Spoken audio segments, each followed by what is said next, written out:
Wilderness, wonder, warnings. The book of Numbers isn't just about counting people. It's about losing count of years, of lives lost in the sands between Egypt and Canaan. This is Israel's wandering epic, where faith is tested and God walks with a stubborn people.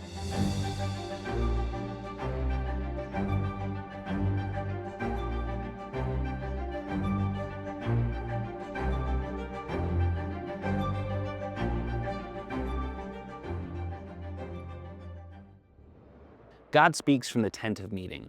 The wilderness is wild, but Israel's God is not. He commands a census, not for trivia, but for tribal structure.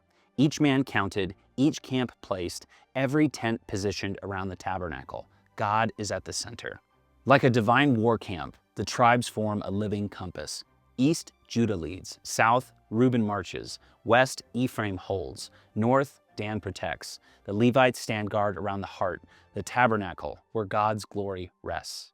Instructions are given down to the poles and curtains. Even the carrying assignments are ordered. The sons of Aaron are ordained. Ritual purity is commanded. This is no ordinary march. This is a holy procession of a nation born in fire, walking in the presence of the divine. But structure doesn't equal obedience. Within the camp, seeds of doubt and complaint begin to sprout. They complain, first about the food, then about the journey. Manna, once a miracle, becomes monotonous. They crave meat. God sends quail, so much it comes out their noses. But along with it, a plague. Even Moses buckles. Did I birth this nation, he cries? Why must I carry them like a nursemaid? God answers by sharing his spirit with 70 elders. Prophecy breaks out in the camp. Even outsiders feel it. Then comes family betrayal. Moses had a sister and a brother, Miriam and Aaron, and they speak against Moses, jealous of his intimacy with God. But God defends his servant. Miriam is struck with leprosy and shut outside the camp, a warning etched onto her skin. Still, the people lurch forward, dragging discontent like shadow behind them. The promised land is near, but faith is far. 12 spies enter the land. Only 2 return with courage. 10 report giants, Nephilim, towering descendants of ancient rebels. We're grasshoppers in their eyes, they whisper. Panic erupts, faith collapses, the people weep, rebel, and even plan a return to Egypt. God's verdict is swift and terrifying. You will wonder 1 year for every day the spies were in the land. 40 years until this generation dies out.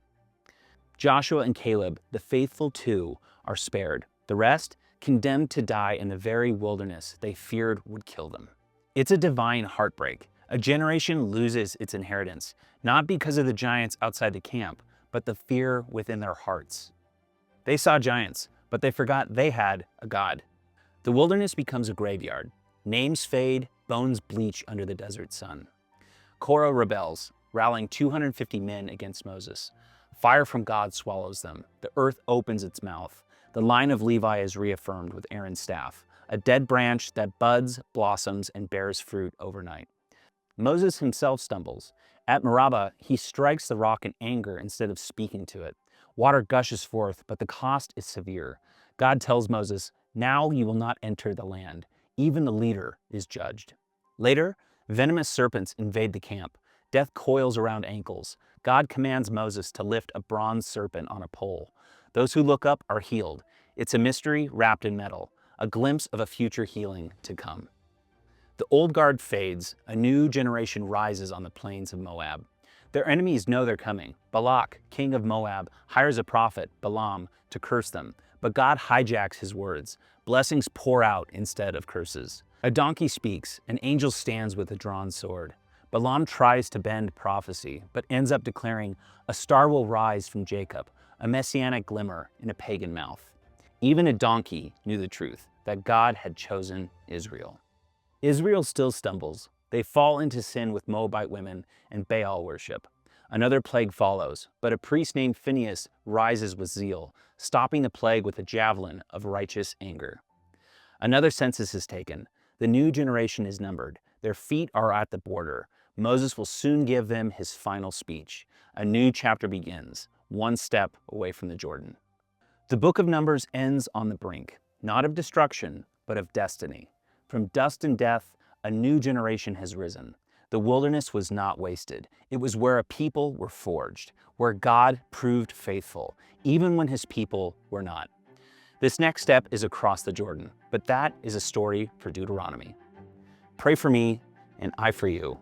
Keep looking up. If this hit you deeper than expected, there's more. Check the full playlist to follow the story, from Genesis to Revelation, book by book, breath by breath.